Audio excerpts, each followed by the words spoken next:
Cada cierto tiempo se nos da la oportunidad de cambiar las cosas, de comenzar algo nuevo, de ser las manos de Dios en esta tierra, de conquistar ciudades amuralladas y así comenzar una nueva temporada. En esta ciudad sabemos que grandes cosas, Señor, dependen, Señor, de derribar murallas, de crear puentes, de conectarnos, Señor, por el bien de este país, por el bien de este territorio que declaramos que es tuyo. Señor, que estas charlas, estas prédicas puedan tener un efecto permanente, un efecto de cambio, de revolución en cada uno de nosotros, de movimiento. En el nombre poderoso de Jesús, gracias, Señor.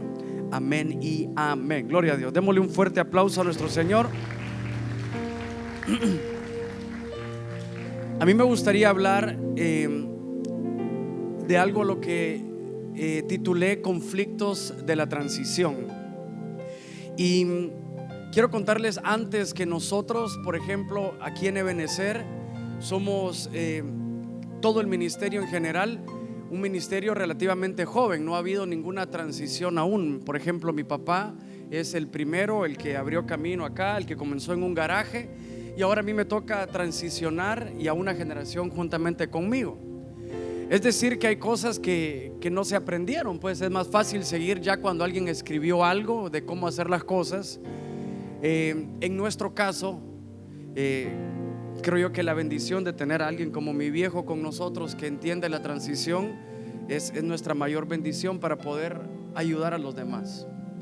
Quiero leerles un verso que nos dice lo siguiente. Segunda de Reyes 11, 2:11 al 13 dice: y aconteció que yendo ellos y hablando, he aquí un carro de fuego con caballos de fuego apartó a los dos. Y Elías subió al cielo en un torbellino. Viéndolo Eliseo clamaba: Padre, Padre, carro de Israel y su gente de a caballo. Y nunca más le vio. Y tomando sus vestidos le rompió en dos partes. Alzó luego el manto de Elías que se le había caído. Siempre hemos hablado, cuando hablamos de una transición, de una carrera de relevos. Y si hay algo que sabemos en una carrera de relevos, es que si se cae la estafeta, perdemos los dos. En una carrera de relevos, cuando están estos atletas corriendo, y uno de los mayores cuidados o en la carrera puede haber mucha velocidad, ímpetu, pero ese momento de transición donde dos manos van a tomar la estafeta es el más delicado de toda la carrera, porque la responsabilidad que no se caiga no solamente es del que la entrega, obviamente, sino del que la recibe también. Podemos ver que si a alguien se le cae la estafeta, los dos pierden, se pierde la carrera, todo el equipo, la preparación, etcétera. Y yo miraba este verso porque siempre hablamos de una doble porción de Eliseo, pero este manto no fue entregado, sino que se le cayó a Elías. El manto nunca tuvo una ceremonia, nunca tuvo una instrucción, sino que se le cayó a Elías.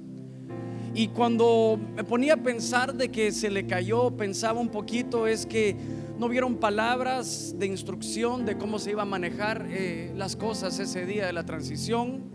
No hubo un acto de entrega, simplemente se cayó. Tal vez esto me habla que aquel sucesor no solamente va a tener que pensar en el dolor de quizás que el pastor fundador ya no esté, sino que también va a tener que arreglar problemas financieros el mismo día, va a tener que arreglar posibles rebeliones el mismo día, y además va a tocarle predicar el mismo día. Decía un amigo: no solamente hay que saber vivir, sino que hay que también saber morir. Elías nos dice su historia que tuvo varias cosas para que finalmente cayera en este punto de dejar caer el manto y no entregarlo. Imagínense que en algún momento pasara una transición y no se preparara lo suficiente. El legado no se deja, sino que se entrega. Hay que validar emocionalmente, hay que guiarlo emocionalmente, hay que hablar de cosas puntuales, de pruebas puntuales que tuvo aquel que va a dejar el legado, pruebas puntuales que seguramente nosotros como nueva generación nos va a tocar afrontar. Me decía un gran amigo, Germán, el día que te toque transicionar con tu papá, lo único que tenés que pensar es en la prédica que vas a dar para consolación de la gente que ya no tiene a su pastor. No podés pensar que los ancianos te van a armar un boicot para sacarte de la iglesia y poner a alguien más.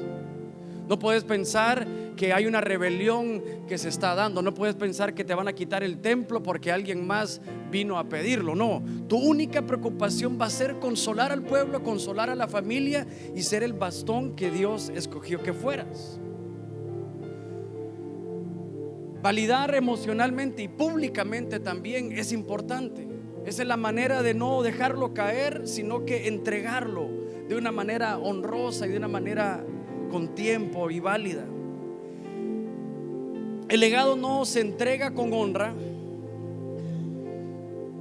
Si el legado no se entrega con honra, se recoge con dolor, se recoge con conflicto, se recoge teniendo 1.000.000 de cosas por solucionar. Pero yo creo que para mí esta mañana es que podamos prepararnos y hacer bien las cosas, porque la misión que Dios te dio empezó contigo. ¿Cuántos decimos amén? Pero no termina contigo. Eso es importante saber. Quiero que podamos ver rápidamente, porque hoy tenemos mucha palabra que dar, pero rápidamente, ¿qué fue lo que pasó con Elías para que surgiera este problema al final de sus días? Primera de Reyes 17, 1 al 4 nos enseña a Elías, la primera vez en escena el profeta, y por diseño fue presentado como un hombre solo. Dice la Biblia, Elías Tisbita era uno de los moradores de Galaad, y dijo a Acab: vive Jehová de Israel, en cuya presencia estoy, que no habrá lluvia ni rocío en estos años, sino por mi palabra. Es decir, el hombre tenía palabra de Dios. Yo sé que usted tiene palabra de Dios. Había autoridad, había respaldo. Dios te había levantado. Y vino palabra de Jehová diciendo: apártate de aquí y vuélvete al oriente y escóndete en el arroyo de Querit, que está frente al Jordán. Beberás del arroyo, y yo he mandado a los cuervos que te den ahí de comer. El ministerio de Elías comenzó como muchos ministerios, en solitario. Inclusive no mandó a un grupo de hombres o a un grupo de amigos que comieran con Elías. No, fueron cuervos los que alimentaron a Elías. Su ministerio fue solitario por diseño. Es decir que comenzaste haciendo absolutamente todo solo. Predicabas, dirigías la alabanza, dabas los discipulados, doctrina intermedia, avanzada, corderitos, mayordomía. Todo lo hiciste solo. Elías tenía un ministerio solitario por diseño, y es por eso que para mí al final es por qué se dejó caer y no se entregó. Eso es todo. ¿Por qué se dejó caer y no se entregó? Primero, entonces, porque el Señor llama a Elías de manera solitaria. Yo recuerdo nuestros primeros años. Yo estaba súper chiquito, 6, 7 años, cuando vine a Honduras. Y mi viejo, llegábamos después de trabajar mi papá, se armaban unas sillitas, había sándwiches y limonada, y comenzaba el ministerio. Mi mamá dejaba de planchar la ropa y ponía el piano en el planchador, como algunos de ustedes ya conocen. Y mi mamá cantaba, cosa que nunca había hecho. Mi papá estaba ahí, daba los discipulados, daba sus presentaciones en pizarra. Mi mamá era la que cuidaba a los niños también. Y mi cuarto se volvió el área de niños, y las ovejitas se volvieron mis amigos. Así comenzó. Fuimos llamados solos. Elías comenzó con un aislamiento propio del mandato divino. Está bien que hayas comenzado solo, pero esto no te puede llevar que tu ministerio quizás fue solo por diseño, pero ahora ya no debe de ser solo por elección. El haber sido llamado solo en un principio, o esta primera generación pastoral que fue llamado solo, que todo lo quisieron hacer ustedes, o no quisieron, tuvieron la necesidad de hacerlo todo desde el principio, le cuesta al final tener un grupo de apoyo y un grupo de amigos. Nunca se me olvida un primo mío que fue una voz pastoral para mí. Me dijo: Germán, me dijo, esta vida pastoral es una vida sola. Y yo no creo que sea así. Yo creo que podemos tener amigos que nos sostienen, que oran por nosotros, que nos aconsejan, que incluso van más adelante de nosotros, que no te quieren robar las ovejas, sino que quieren un bien por la ciudad y por el país. Los problemas detectados que yo veo acá es que comienza en aislamiento por mandato divino, pero nunca pudo rodearse de una comunidad de apoyo. Nunca se oró por nadie, nunca preguntó cómo lo hacían, porque finalmente ese diseño inicial se lo quedó por mucho tiempo. Como les digo nuevamente, fue un ministerio solitario por diseño, pero después también un ministerio solitario por elección. Elige un estilo de vida sin amigos y sin discípulos tampoco. Esto es peligroso porque es el ministerio de un solo hombre. Y es decir que cuando ya no estés, la cosa se puede complicar. Y la iglesia es de Cristo. ¿Cuántos decimos amén? Es importante tener amigos, es importante rodearnos de personas en las que podemos confiar. Sé que la unidad tiene un precio muy alto, pero también la soledad en el ministerio tiene un precio mucho más alto. Sé que con esto de la unidad vamos a tener clavos algunas veces, conflictos. ¿Se acuerdan? Las redes casi se rompen, dice en aquella pesca milagrosa. Pero esas redes que casi se rompen sostuvieron el milagro. Quizás hubieron traiciones que escuchaste hace años que pasaron, pero nosotros debemos de tener la bendición y la osadía de no heredar heridas, sino que heredar unidad y victoria. ¿Cuántos decimos amén?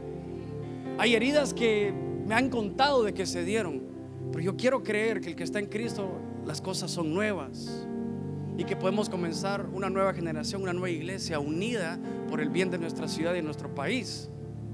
Las soluciones que yo me encantaría ver es entender que el aislamiento es temporal, quizás cuando iniciaste, pero ahora Dios te quiere regalar amigos. Dígale que está a la par suya: qué bueno que viniste, amigo. ¿Cómo se hacen los amigos? Se aprenden de alguien que no tiene lo que tú tienes. Se confía en alguien, caminas con otros, oras por otros, los llegas a ver al hospital, te presentas en sus eventos. No haces eventos en la misma fecha, te presentas en sus eventos, le mandas el equipo de alabanza si es necesario. Ves al ministerio como un solo cuerpo y no como a un tema personal. Elías fue poderoso en lo oculto, pero el poder sin compañía no genera una herencia ni un legado. Número 2, había un problema de sentirse único.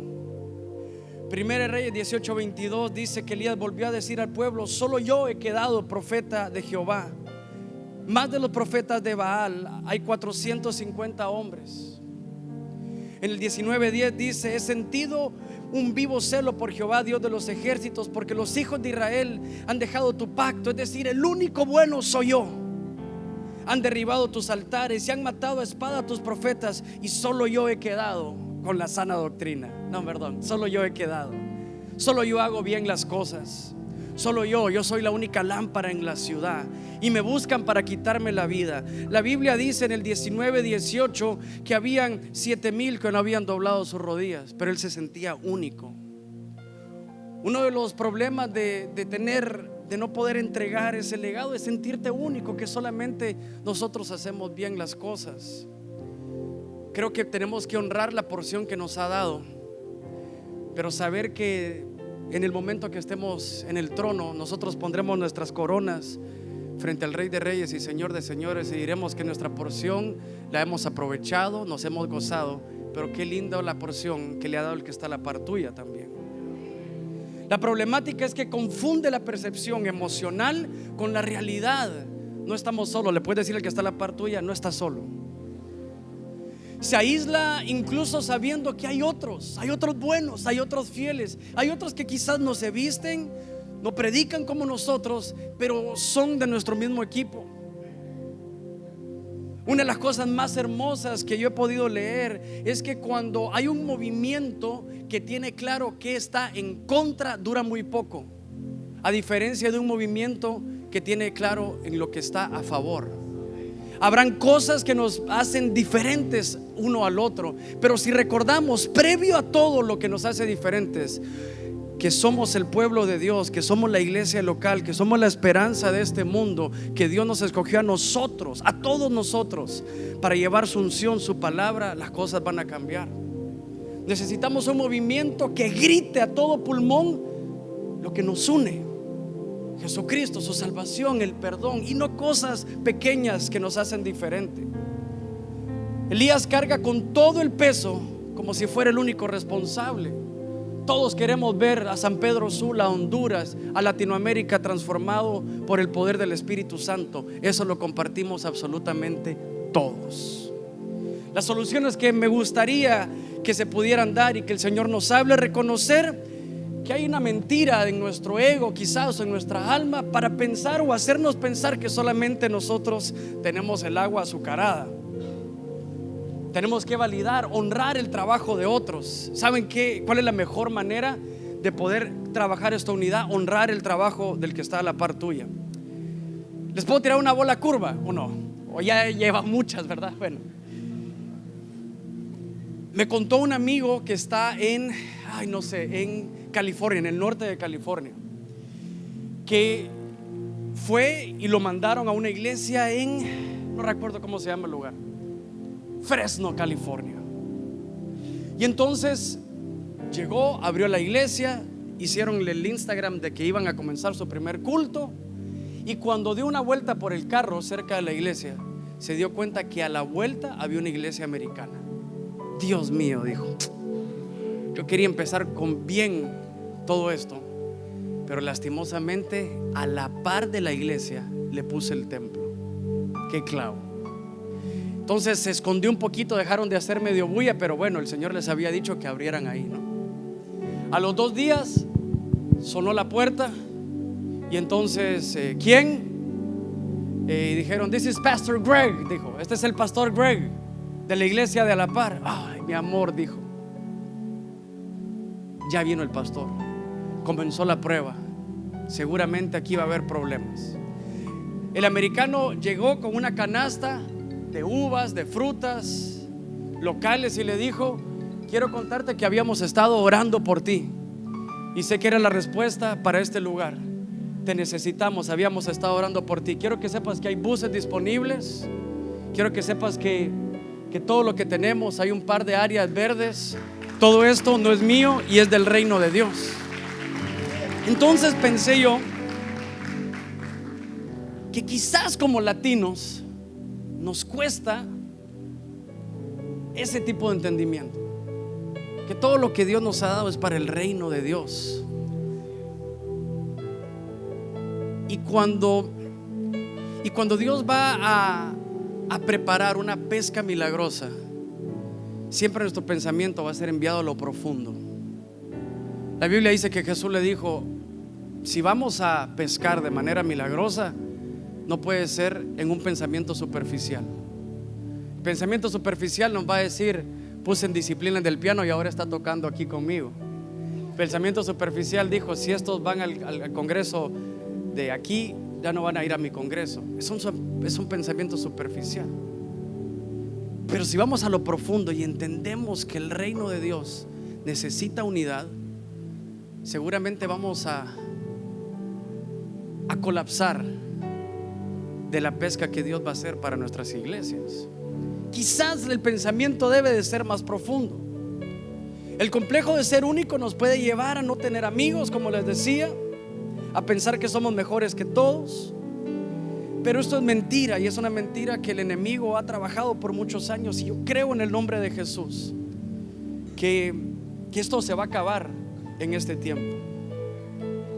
Lo mejor es ponerte al servicio de la comunidad. Decir, vi que te está costando lo de los buses, aquí están los buses, Dios me los dio para su reino. Veo que el del piano se te enfermó, yo tengo 3 en el piano, te lo voy a enviar. Y sé que Dios va a hacer la obra juntamente con nosotros. Validar el trabajo de otros, confiar, ponerte al servicio, aprender a compartir el llamado sin perder identidad. El que se cree único nunca prepara a nadie ni a nada. La Biblia dice, el tercer punto, que Dios le tiene que decir a Elías que hay un heredero, que forme herederos. Ustedes han visto el verso, y le habla de Eliseo, pero realmente nunca le nació a él, y esto me parece sensacional. Mi viejo, mucho antes que yo diera alguna cuestión o señal de vida en lo espiritual, siempre hablaba de la transición, y siempre hablaba de lo que me iba a dejar, y siempre hablaba de sus hombros para arriba. Siempre hablaba que la carrera no se terminaba con él, sino que él tenía que hacer solamente su parte. No es una carrera larga, es una carrera de relevos. Elías no pide sucesor, sino que la vida o Dios mismo se lo impone. Cree que su misión está por terminar, pero no, su misión acababa de iniciar, porque la misión que Dios te dio para tu ciudad va a ser trabajada y edificada por medio de tus hijos y los hijos de tus hijos, en el nombre poderoso de Jesús.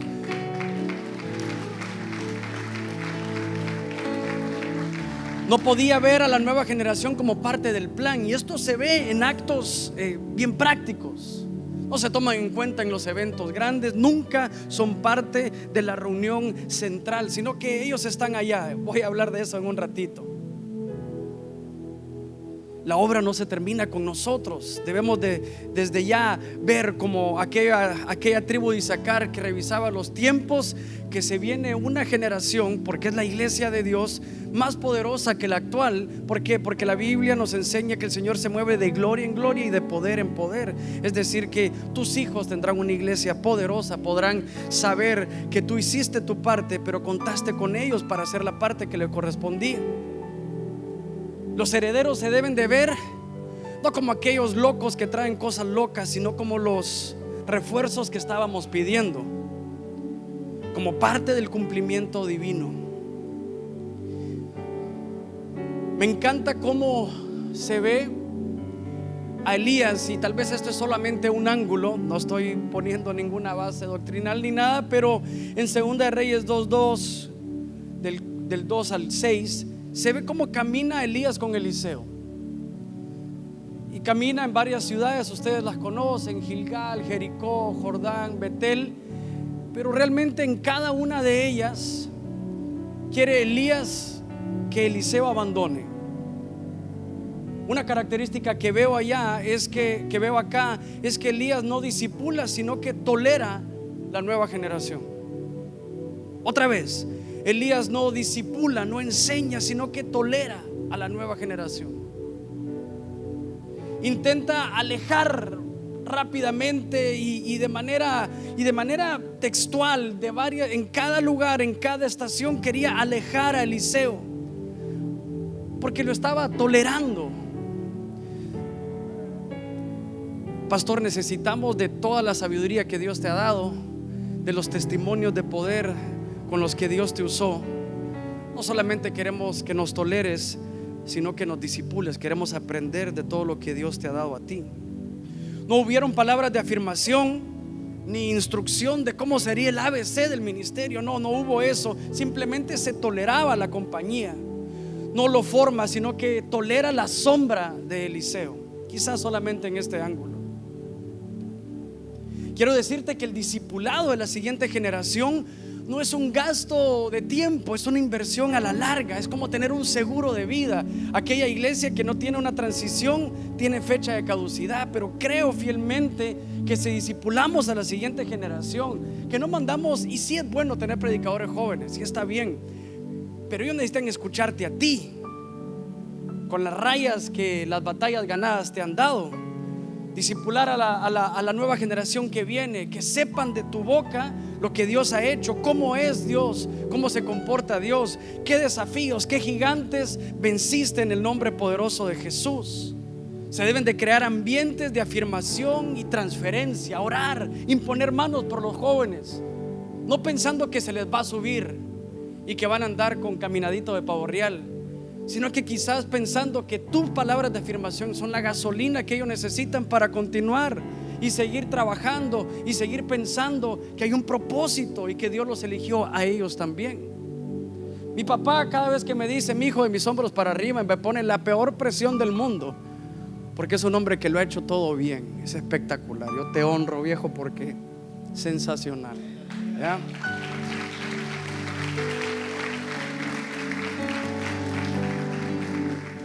Cuando estás ya en plena transición, Es bueno que las decisiones complicadas las tomes tú antes de dejar el cargo.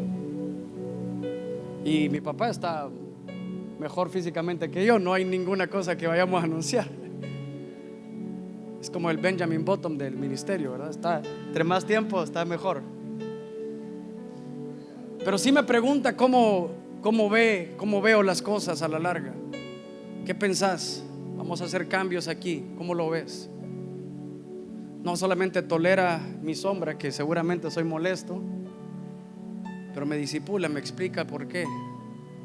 El contacto apostólico es como una universidad de ver cómo el hombre de Dios maneja las cosas, cómo aconseja. Tolerar es tener ahí a un lado, nunca hacerte parte. Pero se pueden crear ambientes para la siguiente generación. Cuando vayas a predicar a otro lado, llévate al sucesor o a la siguiente generación. Cuéntale cómo se manejan las cosas. Porque el discipulado que tuvo Eliseo fue un discipulado de caminar. Y tengo un amigo que dice que a él nadie le gana en conocer a su pastor. Y yo puedo decir lo mismo, nadie me gana en conocer a mi pastor, porque yo he caminado con él. Yo sé cómo manejarse cuando hay un viaje y hay alguna cosa que hacer o algún momento libre. ¿Qué es lo que se hace? El que no siembra en el estudio no cosecha en el púlpito, así va a ser. El camino del discipulado de Eliseo, para verlo de forma positiva, era que caminó con Elías, que le enseñó a cómo vivir, porque palabra van a saber, van a tener palabra revelada, esa la da el Señor. Pero el estilo de vida de un hombre y de una mujer de Dios, eso es por medio del ejemplo.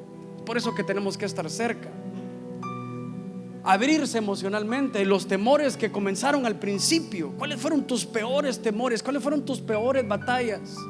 Que tengan la facultad de decirte: viejo, ¿cómo te paraste ese día después de esto? Contame cuáles fueron tus miedos. Viejo, ¿cómo actuaste cuando se te dividió la iglesia? Viejo, ¿cómo trabajaste las finanzas en esto? ¿Cómo le creíste a Dios? ¿Cuál fue la fórmula? Esto solamente se logra teniendo ambientes de confianza e invirtiendo en esa generación que viene. Quizás Elías no formó con amor, formó con resistencia, pero Eliseo heredó por perseverar, por estar ahí, por caminar junto con el sucesor.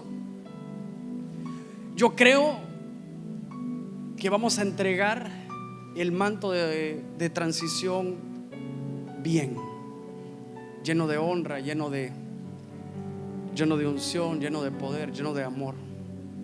Y para la siguiente generación que está aquí, me gustaría decirte algunas características de Eliseo rápidamente. Primero, Eliseo estaba disponible. Eliseo siempre estuvo ahí. Eliseo siempre estaba disponible. El discipulado de Eliseo fue acompañarlo en su caminar.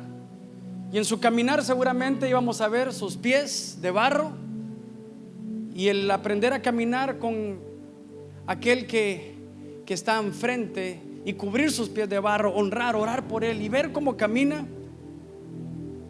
te va a hacer obtener esa doble porción. Caminó en Betel, es decir, que caminó en medio de la palabra. Caminó en Jericó, es decir, que hubieron murallas que le tocó derribar. Caminaron en el Jordán, es decir, transición, inclusive humillación.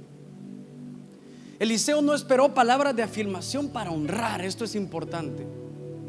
Peor cuando esa primera generación no le dieron palabras de afirmación. Entonces esa primera generación le cuesta dar palabras de afirmación. Pero quiero decirte de parte de Dios es que muchas veces queremos más validación y más afirmación de nuestros pastores, pero eso no debe de ser una especie de trueque. Díganle que está a la par suya, no debe de ser un trueque. No es honra por validación, es sin validación. Siempre va a haber honra. Y la última característica de Eliseo es que tuvo resiliencia ante el rechazo. Eliseo no necesitaba validación para quedarse. Yo siempre pensé que mi viejo me miraba tenía un alto concepto de mí. que me decía: mi hijo, vos sos el que tenés que ser. Y decía: el amor de padre como es, ¿verdad? Decía. Pero cada vez que me peleaba con mi papá, quería también tirar la toalla con mi pastor. Entonces entendí algo, que la resiliencia es aquella que cuando te peleas con tu papá o con tu padre espiritual, no tiras ninguna toalla, porque tenés seguro que Dios te llamó a ti también. Me acuerdo cuando hemos tenido varios sucesos, papá, de gritarnos ahí en las oficinas. Es espectacular porque las secretarias llegan y se van rápidamente, ¿verdad?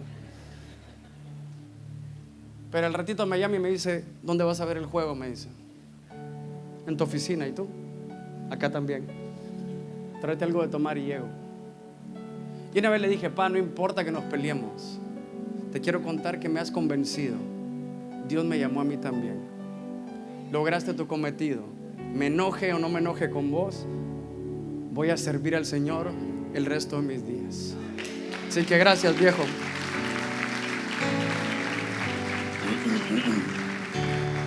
Pero me tuvo que convencer. Me gustaría que te pusieras de pie y quisiera orar por ti.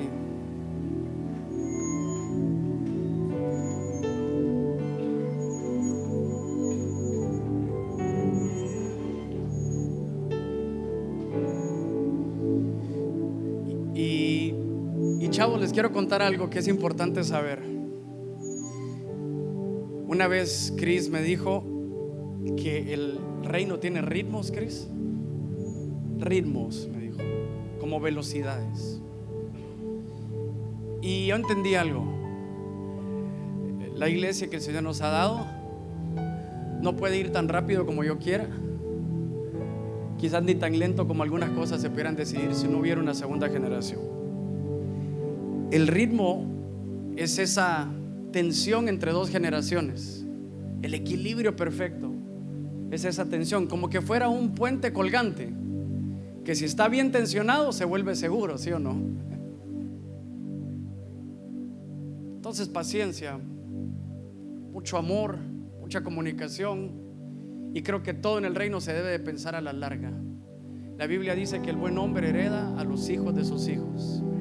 Y yo sé que la herencia y lo que Dios te ha dado no se va a perder contigo, sino que se va a multiplicar en las manos de tus hijos naturales o espirituales. Oro por ti, Padre, en el nombre de Jesús. Señor, queremos darte las gracias por este tiempo que nos das. Señor, que sea tu Espíritu Santo, que sea tu voz, Señor, aquel sembrador en cada uno de nuestros corazones, para que pueda poner semillas, Señor, quizás que no automáticamente producen fruto, pero que con el tiempo sabemos, estamos seguros, estamos convencidos que van a dar fruto y fruto abundante.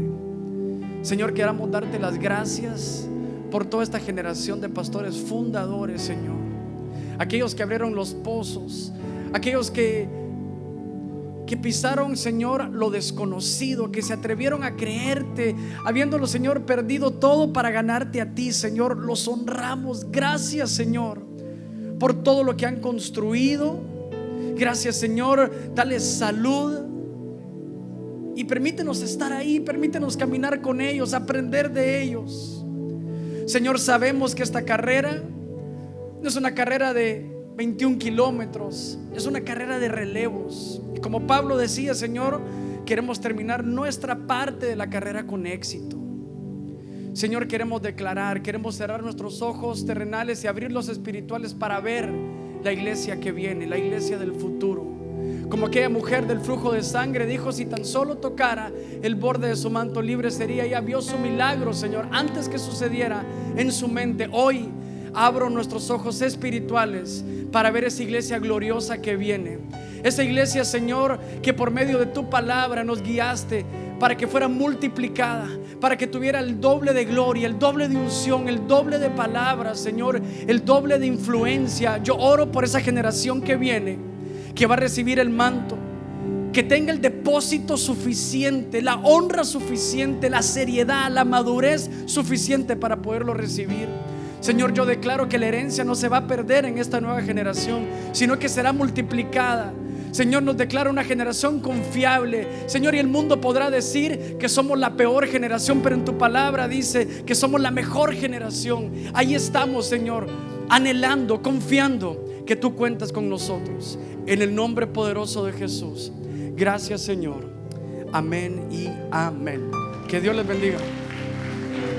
Cada cierto tiempo se nos da la oportunidad de cambiar las cosas, de comenzar algo nuevo, de ser las manos de Dios en esta tierra, de conquistar ciudades amuralladas y así comenzar una nueva temporada.